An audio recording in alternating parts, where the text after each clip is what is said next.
So in this episode, Fausto is going to break down a super important concept on how solvers pick hands to bluff. This is something that I never understood before, never knew about before. Definitely be patient. There's a little bit of setup in GTO Wizard before we get to the payoff, but the payoff is totally worth it. It's a super important concept to understand, something that I'm blown away by. What is up, everyone? We have the latest episode of 10-Minute Poker Tips, and I got a special guest today. His name is Fausto Valdez.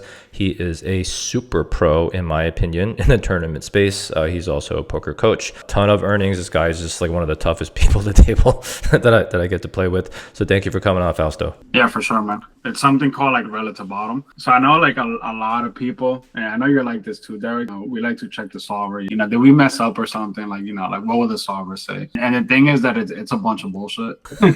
It's all lies, man. So the way I demonstrate this is by teaching something what I call like relative bottom. And basically what it is that the solver is very clairvoyant. Basically it knows exactly what the other solver has at all times. Mm-hmm. With that information, it's a lot easier to play perfect, right? But in reality is we're not going to have all this information in real time to be able to play perfect. You kind of have a perception, you have an idea of what the players are arriving with at different parts of the game tree.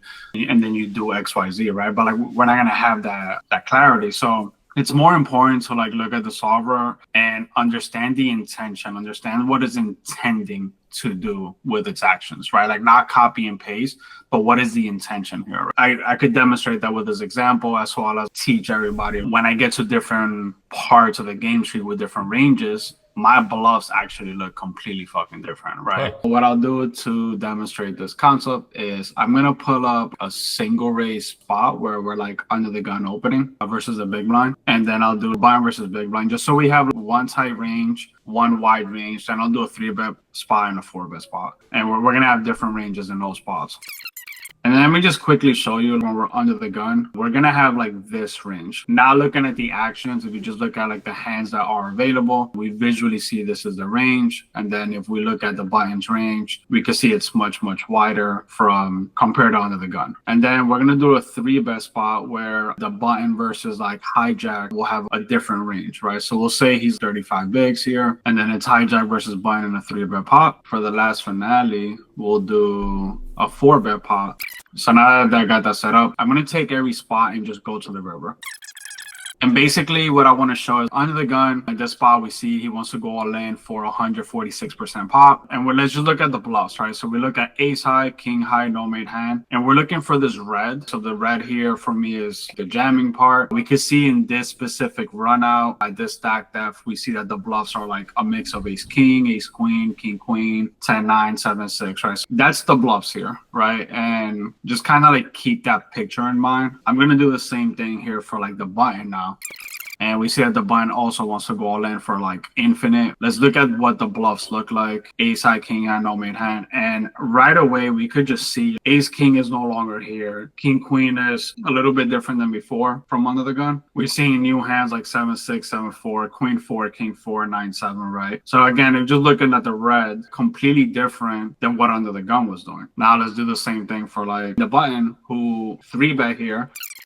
And then we're going all in here for 34% pot. Let's look at the bluffs. Again, just different in every single one. And the last one is the 4-bet pot, which should end on the turn, but we're actually pretty deep. It just ends on the turn, right? So on the turn, it's just like jamming. So what the hell is my point with all this? My point is that if you're studying like solvers and stuff, it's like you cannot copy and paste. You cannot memorize every single spot because as you see with the ranges that the bluffs change with every range. And the more important thing about this, what the solver does is it will take relative bottom, right? When your range changes given the formation, under the gun versus big blind, button versus big blind, 3-bet pot, 4-bet pot, the ranges are changing and you may or may not have the same exact hands that you did once before. What's more important is understanding like with your own range, what is your relative bottom, regardless if it has equity or not, because sometimes you don't even have the equity luxury, right? Like in a 4-bet pot, You don't have the luxury of in this spot saying like, oh, I'm gonna choose my flush draws or my gut shots, etc. It's like, well, you don't fucking have it in your range, and you still need bluffs because that's the only way aces are gonna get paid in theory. If you don't have bluffs, the other opponent doesn't have an incentive to call you. So you still need bluffs, regardless if it has equity or not, because it's relative to your range. And as long as you have bluffs, the other person will call you in theory. It's more understanding, like I see the intention of the solver is choosing certain bluffs. This is where we will deep dive and say, this one is a little bit better because of the blocker and the suit candidate, blah, blah, blah, all that stuff, right? But the whole point is it's understanding as a whole, okay, my bluffs would and needs to change with changing range, and then deep diving from that. So having that more flexibility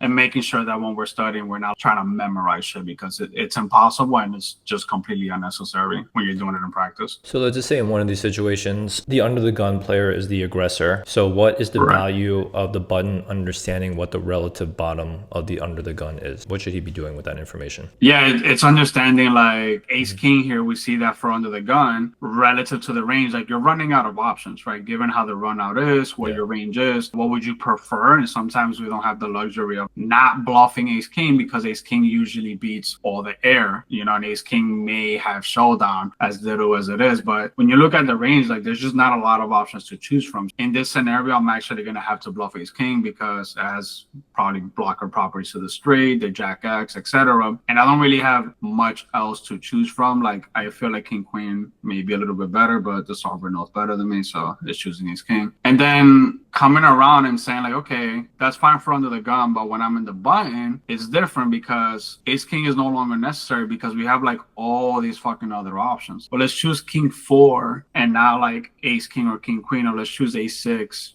and not, you know, so much king queen ace king, because we have it in range, you know, as opposed to over here, like we don't have the king 4. We do have a6 here, probably not the best example there, but we don't have king 4, right? So it's like, all right, well, we have to choose something else. I see. So the relative bottom concept isn't so much for a player. I mean, you should understand the relative bottom of what the other player is doing, but it's actually more useful for yourself, because what you're basically saying is across all the hands in your range, you have to pick some of them for bluffs, right? Right. So then if you have very small amount of bluffs in here, you're going to have to pick a couple of very specific ones to go with. And then you also need, you know, understand like the ones that I'm picking, do they make sense from like a step-by-step storytelling perspective? If I pick this one thing because I have no other bluffs in my range, is this going to make sense or not, right? Is this going to work? Yeah, and also like if you don't do this, you lose opportunities to bluff, take down the pot, because if you end up like in a 3-bet, 4-bet pot, you might have a very specific range. Like say your range is specifically suited ace wheels and jacks plus, 10s plus with ace king, and then you get to this flop like jack a5, and if you still have the same mindset as a single raise pot, you might start thinking, oh, I don't have a flush, or I don't have a gut shot, because maybe that's where you're used to picking your bluffs, right? It's like something equity driven. But when you have the specific polarized range, and I could just highlight the 4-bet range, right? If I go to the hijack, we see that the hijack's range, it's a bunch of ace x, king x, and a little bit of mix here in the middle, but like a lot of people don't do this, right? So in reality, their range is just ace highs and king highs. If you just wait here for flush draws and gut shots and open enders, like you don't have it in range, which means you're never gonna bluff because you're stuck in the wrong mindset and not realizing how your range has changed, you know?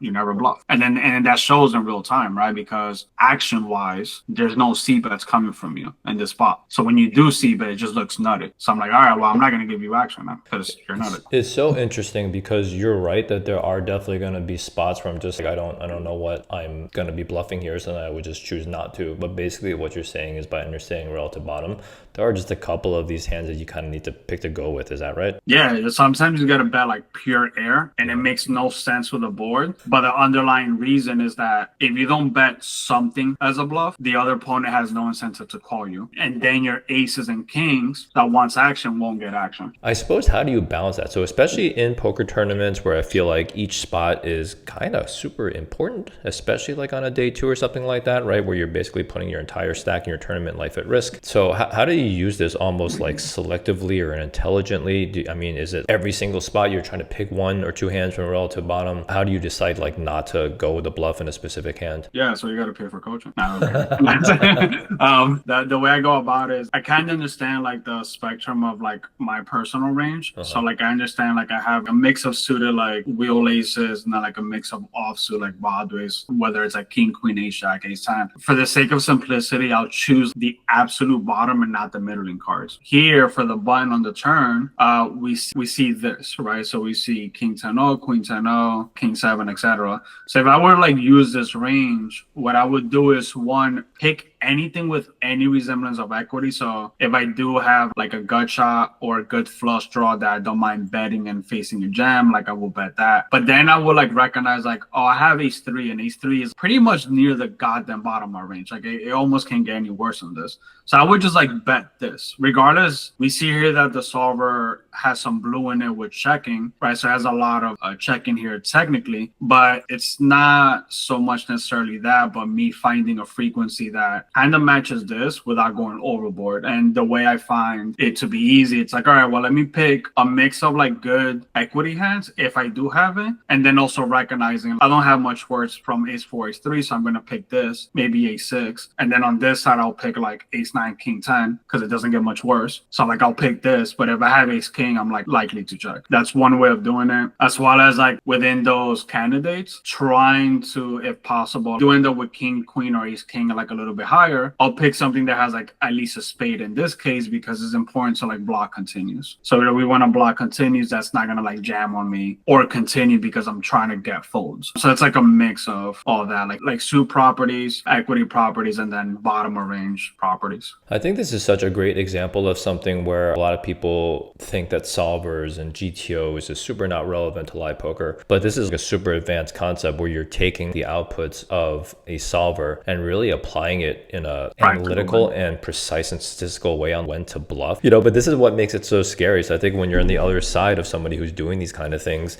like you get put into a really tough spot and you're just like, well, this can be air, this can be busted draw, this can be the nuts, because this person is got like a bot kind of way, just picking a freaking hand out of the range and saying, I'm going to bluff with this. It's super hard to play against. And then when you look at the choices here, right? For example, we're winning just 3-bet pot where the SPR is low, and we see it's going B33 here and B33 here. But if I highlight the bottom and choose no draw, specifically see like the complete fucking random air. Yeah. So the worst random air is A6 of diamonds and clubs. And this looks absolutely ridiculous at face value. Just why the hell are we betting A6 of diamonds? What do these hands have in relevance to the section? It doesn't. But in the context of the strategy, these are super important, because in a low SPR, you don't want to bet hands, especially on the turn, where you bet and it's very easy for this person to just jam as their next option. Yeah. So you want to bet hands that have a ton of equity that you don't care about bet calling, or has complete dust where you don't care about bet folding. You don't want to bet the in-between hands that bet face a jam and you're like, fuck, and you're just stuck. That's the kind of underlying tone. And then, you have that idea, and then you look at this and it's like, okay, well, which hands with that concept will the solver like to choose? Then that's where you dig deep, and that's why it looks ridiculous. There's a reason to it, because it's just a good conceptual strategy. This is amazing, Faust. So you did mention coaching services. So tell us a little bit about coaching. How can people get in touch with you if they want some coaching from the great Fausto Valdez? That's a great Fausto Valdez. People can reach out to me on Instagram is the easiest, Fausto_Valdez. If you want to go directly to my website and book a call to talk about like potentially coaching, you can go to blueprintpokercoaching.com. And then you could just book a call and then we'll talk. That's awesome. I don't want to see a bunch of Fausto clones out in the LA poker tournament scene. But if you want to get some coaching, go to Fausto, man. Like every time I come to him and I ask him about a hand, and he always just jokes about the next time you're going to have to pay. But he basically nails every solver output from his brain. This guy's really like an elite coach. Fausto, thank you so much, buddy, for coming on. Hopefully we'll see you back on the show again soon. Yeah, for sure, man. See you guys around.